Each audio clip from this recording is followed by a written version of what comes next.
The morning the fence disappeared, the entire street went silent. No one expected that a simple wooden boundary would spark the most shocking HOA dispute the neighborhood had ever seen. When Daniel stepped outside with his coffee, he froze mid-step. The clean line that marked his yard was gone, replaced by a bright orange notice tied to a metal stake. It stated the fence violated community aesthetics and had been removed under HOA compliance authority. Neighbors peeked through curtains but avoided eye contact. Everyone knew the association enforced rules, yet no one had seen such a sudden action before. Daniel had built that fence with his late father. Each plank carried memories, not just property lines. Losing it felt like losing something sacred. He walked to the curb, reading the notice again, hoping the words would rearrange themselves into something less cruel. Instead, a final line made his chest tighten: non-compliant structures will not be restored. But what the HOA didn't know was that Daniel wasn't planning to restore the fence. He was planning something they could never remove, and by the time the neighborhood understood what he meant, it would already be too late. By noon, whispers drifted across driveways like restless wind. Everyone wanted to know what Daniel would do next, but no one dared to ask him directly. Inside his garage, he studied the empty property line through the open door. The space looked larger, yet strangely exposed, like a home without a front door. The fence had never been about privacy. It had been about dignity, a quiet boundary between personal peace and public intrusion. His phone buzzed repeatedly with HOA emails citing bylaws, measurements, and visual harmony requirements.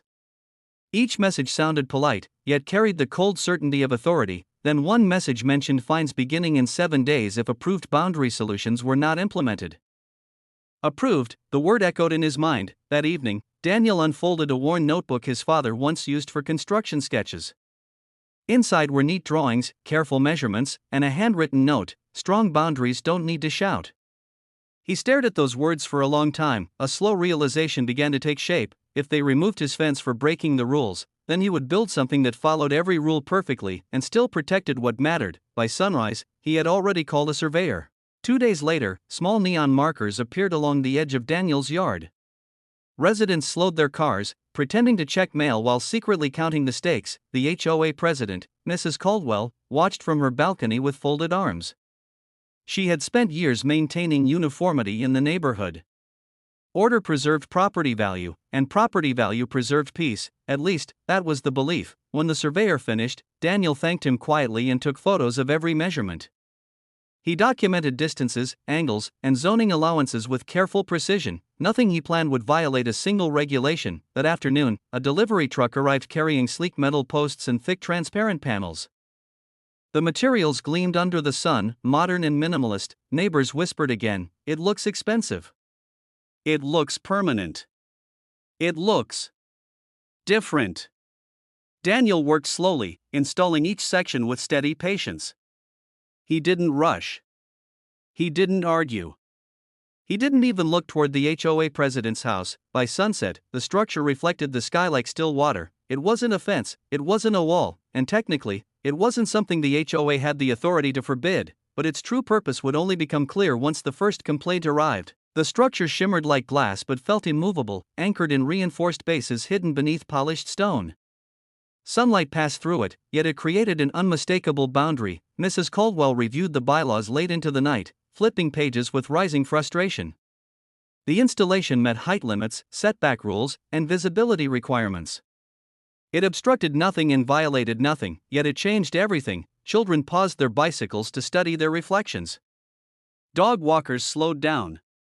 Evening light scattered across the transparent panels, casting soft patterns across the pavement. Daniel's yard looked open, but no one felt comfortable stepping across the line.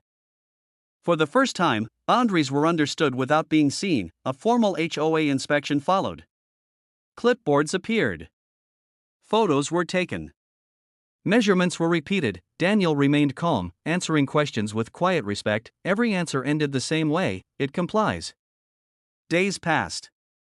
No violation notice arrived, but something else began to surface: an unexpected shift in the neighborhood mood. Residents started asking why such strict rules existed in the first place, and that question made the HOA more uneasy than any fence ever could. At the next community meeting, the room filled beyond capacity.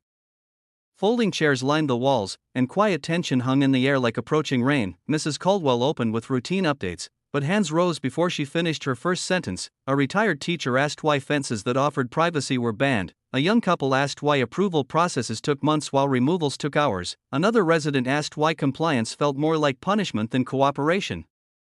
Daniel sat near the back, silent, listening. He had not planned to start a movement.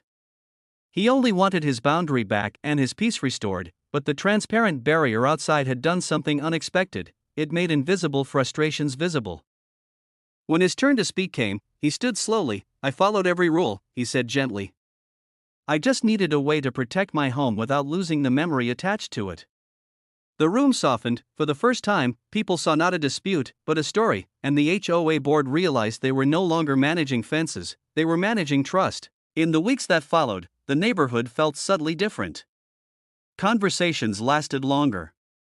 Neighbors lingered at sidewalks instead of retreating indoors. The barrier remained, catching sunrise colors each morning and glowing softly beneath porch lights at night. Mrs. Caldwell walked past Daniel's property one evening, pausing at the edge.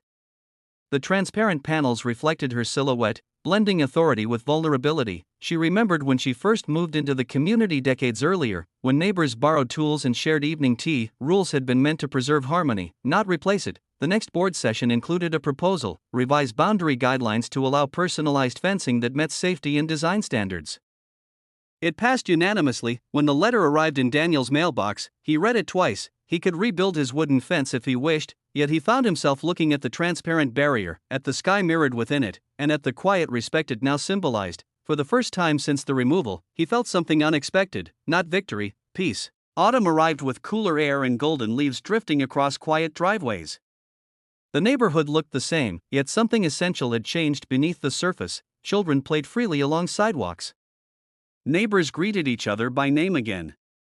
The tension that once lingered like unspoken static had dissolved into something warmer. Daniel never rebuilt the wooden fence. Instead, he planted small flowering shrubs along the inside edge of the transparent boundary. In spring, soft blossoms would bloom, a living reminder that boundaries could protect without dividing. One afternoon, Mrs. Caldwell stopped to thank him. Not formally, not as a president, but as a neighbor. I thought I was protecting the community, she admitted. You were, Daniel replied gently.